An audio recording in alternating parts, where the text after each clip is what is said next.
देश विदेश की सभी खबरें जानने के लिए हमारे चैनल को सब्सक्राइब करें, बेल आइकन दबाना बिल्कुल भी ना भूलें, क्योंकि हर खबर पर है हमारी पहली नज़र। मैं हूं नीतू बिस्ट और आप देख रहे हैं कॉर्पोरेट बुलेटिन न्यूज़। आइए नजर डालते हैं आज की मुख्य खबरों की ओर। शुक्रवार को जागेश्वर विधानसभा में श्री राहुल गांधी जी को देखने के लिए सुनने के लिए उमड़ता जनसैलाब की तस्वीरें आपको दिखाने की कोशिश कर रहे हैं, जो कि काफ़ी आकर्षक हैं। साथ ही ये तस्वीरें आदरणीय श्री गोविंद सिंह कुंजवाल के विधानसभा क्षेत्र में उनके प्रति लोगों के प्यार, विश्वास एवं समर्थन की भी सूचक हैं। ऐसे ही आने वाली 12 तारीख की सुबह 10:30 बजे हल्द्वानी विधानसभा के एमबी इंटर कॉलेज ग्राउंड में श्रीमती प्रियंका गांधी जी की जनसभा भी प्रस्तावित है, जिसमें सभी जनता को सादर आमंत्रित भी किया गया है। आप देख रहे हैं ब्यूरो रिपोर्ट हल्द्वानी।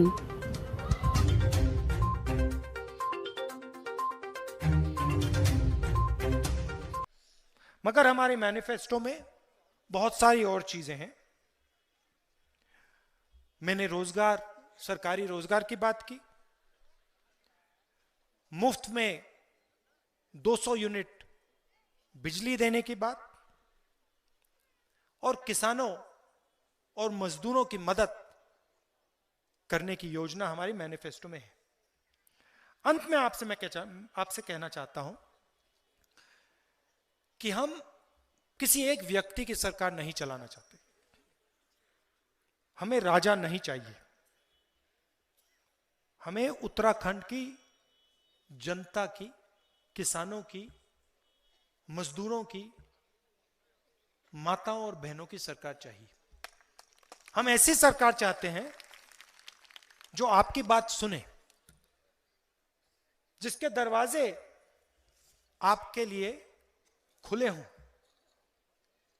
ऐसी सरकार हम चाहते हैं और ऐसी सरकार हम आपको देने जा रहे हैं। आपके यहां नेता हैं, उन्होंने स्वयं कहा कि मैं अगला चुनाव नहीं लड़ूंगा। उन्होंने कहा कि अगर मैं बीमार होऊंगा तो मैं कुर्सी पर बैठकर कांग्रेस की मदद करूंगा। मगर मैं आपसे कहना चाहता हूं, आप बीमार नहीं होगे, आप बिल्कुल ठीक होगे, और यह आने वाला जो चुनाव है इसको आप भारी बहुमत से स्वीप करके जीतने वाले हो। और क्यों जीतोगे? क्यों जीतोगे? कुंजवाल जी क्यों जीतेंगे? क्योंकि वो आपके बीच में रहते हैं, आपकी आवाज को सुनते हैं, एक साथ मिलकर आपके साथ काम करते हैं। इसलिए मैं जानता हूं कि आप इनको भारी बहुमत से जिताओगे और उत्तराखंड में आप कांग्रेस पार्टी की सरकार बनाओगे। आप सबका बहुत बहुत धन्यवाद, बहुत बहुत धन्यवाद।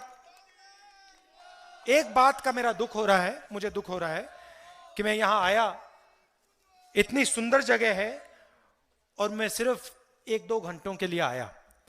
अगली बार कुंजवाल जी मैं आऊंगा तो 1 महीना तो नहीं, मगर कम से कम 1-2 दिन तो यहां रहना चाहिए, रहना पड़ेगा। आपका बहुत बहुत धन्यवाद। नमस्कार, जय हिंद। करोड़ युवाओं को रोजगार दूंगा, काले धन को मिटा दूंगा, 15 लाख रुपए बैंक अकाउंट में डाल दूंगा। और आज उनके आप भाषण सुनिए, पार्लियामेंट में भाषण सुनिए, चुनाव की सभा में भाषण सुनिए, उनके मुंह से रोजगार शब्द नहीं निकलता। आप देख लेना, आज भाषण करेंगे, टीवी पे देखना। मैं गारंटी देता हूं आपको कि नरेंद्र मोदी जी ना भ्रष्टाचार की बात करेंगे, ना रोजगार की बात करेंगे, ना महंगाई की बात करेंगे। कुछ ना कुछ जरूर बोलेंगे, मगर इन चीजों पर वो कुछ नहीं बोलेंगे। वो आपको यह भी नहीं बताएंगे कि पिछले 5 सालों में उत्तराखंड के 3 चीफ मिनिस्टर बदले गए। वो ये नहीं बताएंगे कि ये 3 चीफ मिनिस्टर भ्रष्टाचार के कारण बदले गए। वो नरेंद्र मोदी आपको नहीं कहेंगे।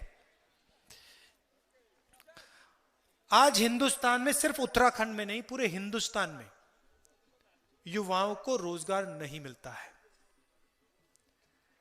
आज मैं यहां आपको यह बताने आया हूं